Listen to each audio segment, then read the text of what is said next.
दोस्तों, आज मैं आपको राजस्थान के एक ऐसे भूतिया महल की कहानी सुना रहा हूं जो कि आज बिल्कुल वीरान पड़ा हुआ है।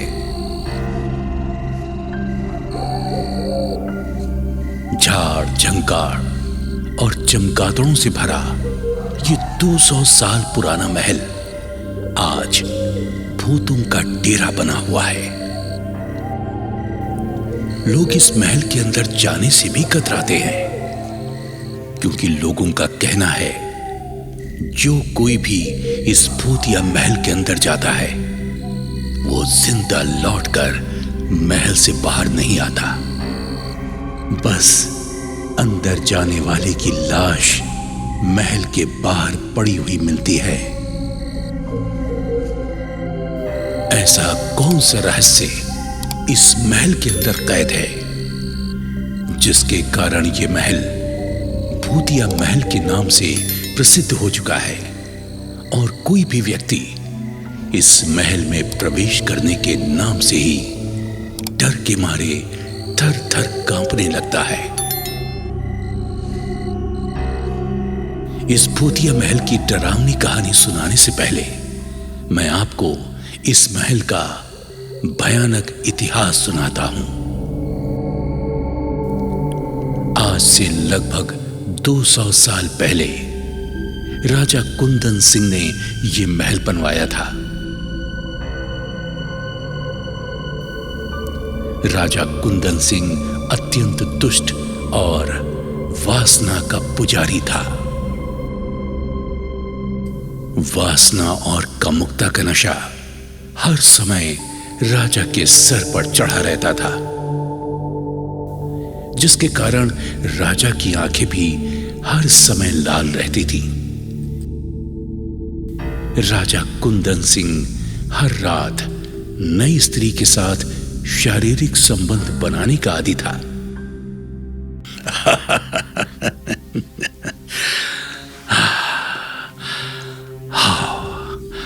और मेरे पास आओ।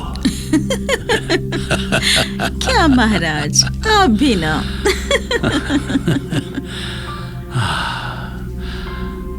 तुम्हारी आंखों का नशा मेरे हृदय के अंदर तक उतर जाता है।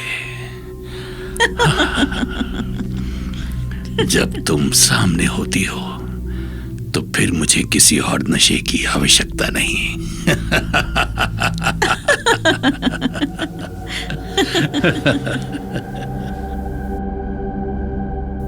किंतु जब भी कोई सुंदर स्त्री या कोई युवा लड़की राजा को पसंद आ जाती थी तो राजा उस लड़की को अपने सैनिकों से जबरन उठवा लिया करता था और एक रात के लिए उनसे जबरदस्ती शादी करके सारी रात उनके साथ संभोग करता था।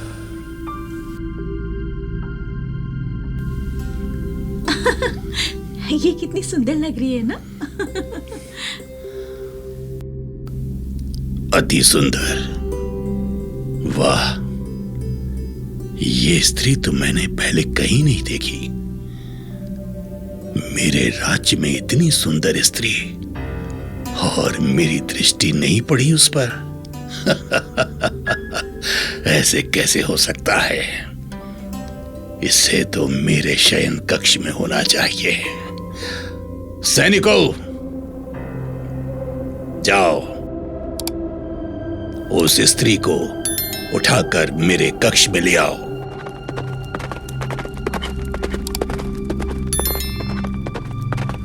अरे अरे अरे अरे, ये क्या कर रहे हो? क्या कर रहे हो? ये छोड़ो मेरा हाथ। हम छोड़ दो मुझे। अपने महाराज के पास लेकर जा रहे हैं। चला। महाराज, लेकिन मैंने क्या किया है? मैंने तो कुछ भी नहीं किया, फिर मुझे क्यों? छोड़ दो मुझे। वही पता चलेगा। चलो। पापा, बचाओ। दुराचारी राजा की वासना की शिकार होकर कोई भी स्त्री जीवित नहीं बचती थी, क्योंकि दुराचारी राजा अपनी उस एक रात की दुल्हन से अपनी काम वासना की पूर्ति करके सुबह के समय उनका गला घोंटकर हत्या कर देता था और उस लाश को अंधेरे कुएं में फेंकवा देता था जो उसके महल के एक कोने में स्थित था।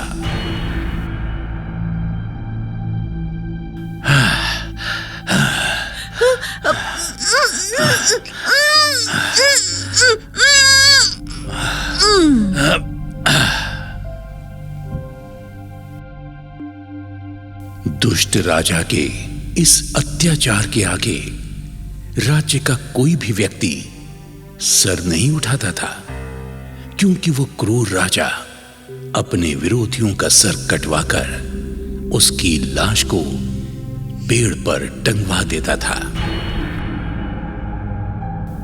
उसी महल में एक बूढ़ा चौकीदार चौकीदारी किया करता था। बूढ़े चौकीदार की इकलौती बेटी पुष्पा कुमारी बहुत सुंदर थी और तीर तलवार चलाने में भी निपुण थी। यौवन से भरपूर पुष्पा कुमारी बिल्कुल किसी राजकुमारी जैसी दिखती थी। एक दिन पुष्पा कुमारी अपनी 2 सहेलियों के साथ झील पर नहाने गई। वो अपने साथ अपनी सहेलियों को भी ले गई। वो तीनों अपने वस्त्र उतारकर पेड़ की जड़ में रख देती हैं और छोटे छोटे अंग वस्त्रों में ही झील के पानी में जाकर नहाने लगती हैं और डुबकियां लगा लगाकर जल परियों की तरह मस्ती करने लगती हैं।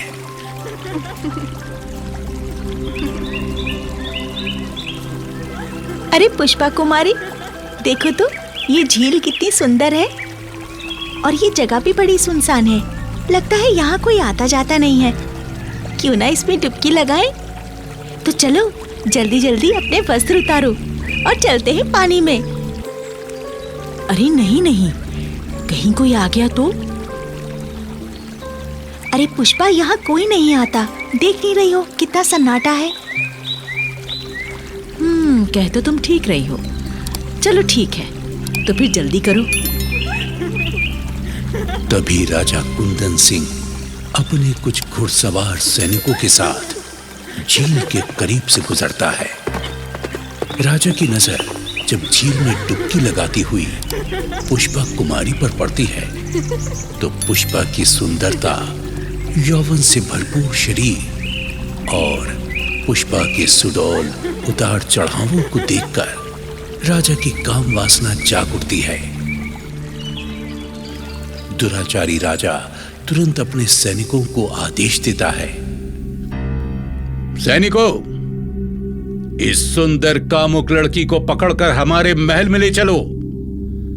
ये लड़की आज हमारी एक रात की दुल्हन बनेगी। महाराज, ये लड़की तो महल के प्रधान चौकीदार की बेटी है। हम इसका अपहरण कैसे कर सकते हैं? मूर्ख!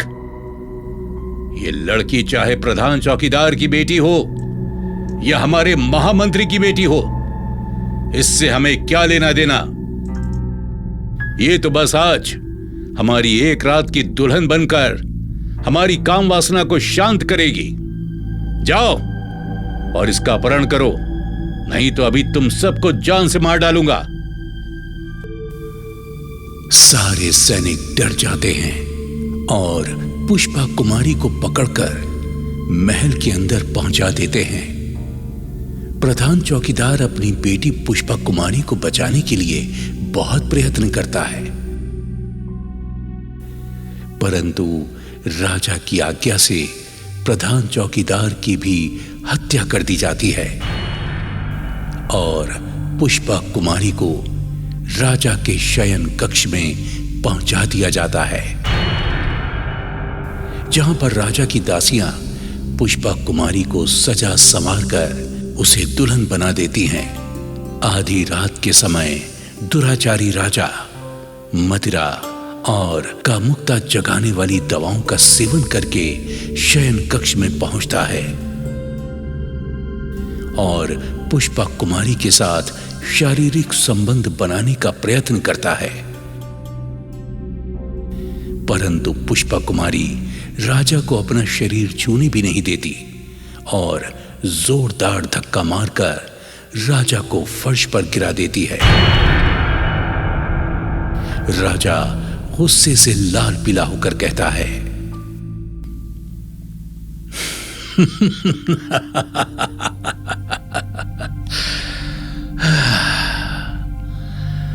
कितनी सुंदर लग रही है ये पुष्पा। पुष्पा, आओ मेरे सीने से लग जाओ और मेरी प्यास बुझाओ। खबरदार, खबरदार जो मेरे समीप आए और मुझे छूने की कोशिश की। तू मुझे जानती नहीं है लड़की, मैं तुझे छू नहीं पाऊंगा। अब देख। नीच, मैं तेरी परछाई भी अपने शरीर पर ना पड़ने दूं।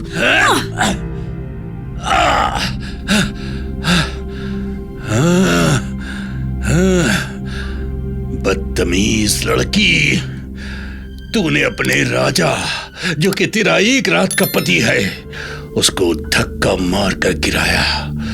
अब मैं तुझे तेरी इस बदतमीजी की कड़ी सजा दूंगा।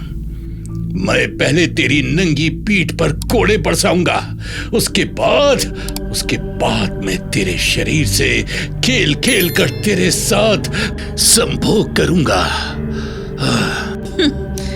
अरे दुष्ट राजा, मैं उन स्त्रियों की तरह कमजोर नहीं हूं जिन स्त्रियों को आज तक तूने मार मार कर कुएं में फेंकवाया है। मैं एक वीरांगना हूं। मैं तुझे अपने साथ संभोग नहीं करने दूंगी, चाहे मुझे अपनी जान ही क्यों ना देनी पड़ जाए, समझा?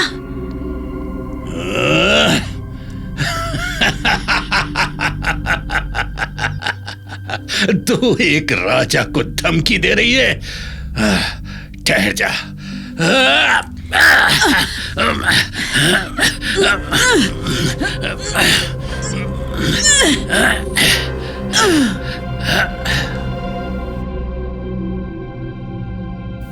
पुष्पा कुमारी का मुंह तोड़ जवाब सुनकर दुष्ट राजा राक्षस की तरह जोर से एक भयानक हंसी हंसता है और लपककर पुष्पा कुमारी को अपनी बाहों में भर लेता है।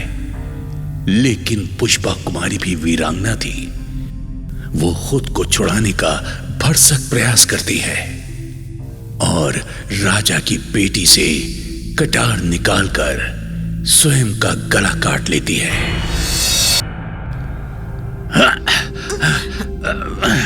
कैसे नहीं मानेगी तू?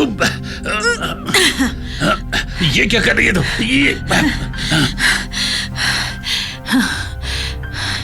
मैं तेरे हाथ नहीं आऊंगी कपटी राजा। दुष्ट, मुझे अपनी जान देना मंजूर है। नहीं, नहीं, तू ऐसा नहीं कर सकती। तू ऐसा नहीं कर सकती।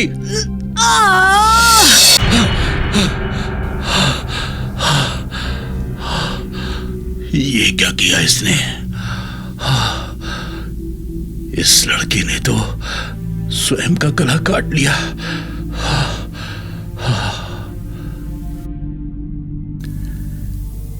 राजा फटी फटी आंखों से पुष्पा कुमारी को तड़पते हुए देख रहा था। तभी अचानक फूलों की सुगंध, जो कि शयन कक्ष में फैली हुई थी, तेज दुर्गंध में बदल जाती है। आसमान पर काले काले बादल छाने लगते हैं।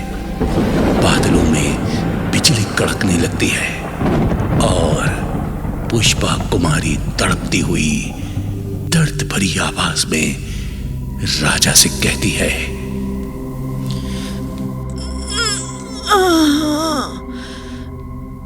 दुराचारी राजा, मैं मरकर भी नहीं मरूंगी। प्रेत आत्मा बनकर तेरे इसी महल में वास करूंगी। मैं तुझे और तेरे इस पाप के गवाह महल को बर्बाद कर दूंगी। तेरा ये महल सदा सदा के लिए वीरान हो जाएगा।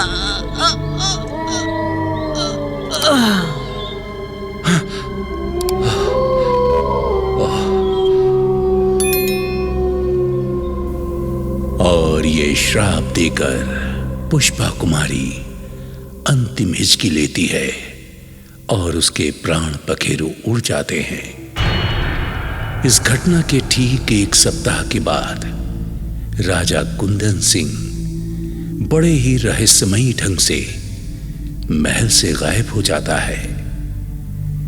राजा अचानक कहां गायब हो गया, महल के किसी भी कर्मचारी को यह बात पता नहीं चली। फिर एक दिन अचानक राजा की लाश छत पर पड़ी हुई मिली। राजा की कटी फटी लाश से दुर्गंध फूट रही थी।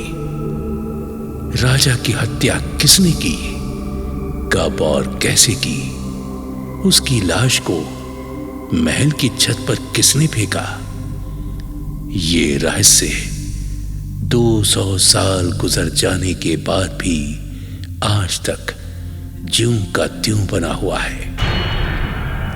महल के आसपास के गांव में रहने वाले लोगों का मानना है कि पुष्पा रानी की प्रेत आत्मा ने ही राजा कुंदन सिंह की हत्या की थी और अब वही प्रेत आत्मा भूत बनकर इस पुराने महल में मोक्ष प्राप्ति के लिए भटक रही है।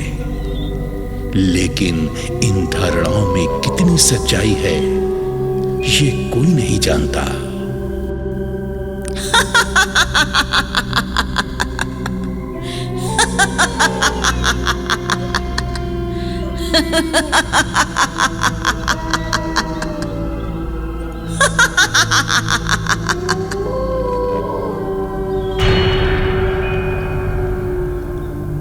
इस महल की एक धारणा जो बिल्कुल सत्य है वो ये है कि ये 200 साल पुराना महल आज भूतिया महल के नाम से प्रसिद्ध है। इस भूतिया महल के साथ कई रहस्यमयी और डरावनी कहानियां जुड़ी हुई हैं, जिनमें से एक कहानी है ऑलविन ब्राउन की, जो सन 1945 में घटी थी। इस कहानी की शुरुआत होती है दिसंबर महीने की एक ठिठुरती सर्द रात से। शहर की ओर से महल की ओर जाने वाली कच्ची सड़क पर अंधेरा पसरा हुआ था। गहरी धुंध और जंगली कुत्तों के रोने की डरावनी आवाजें वातावरण को और भी अधिक भयानक बना रही थी। ऐसे में एक अंग्रेज इंजीनियर अपनी मोटरसाइकिल की हेडलाइट से अंधेरे को चीरता हुआ महल की तरफ जाने वाले कच्चे रास्ते पर चला आ रहा था। इसी अंग्रेज इंजीनियर का नाम था ऑलविन ब्राउन।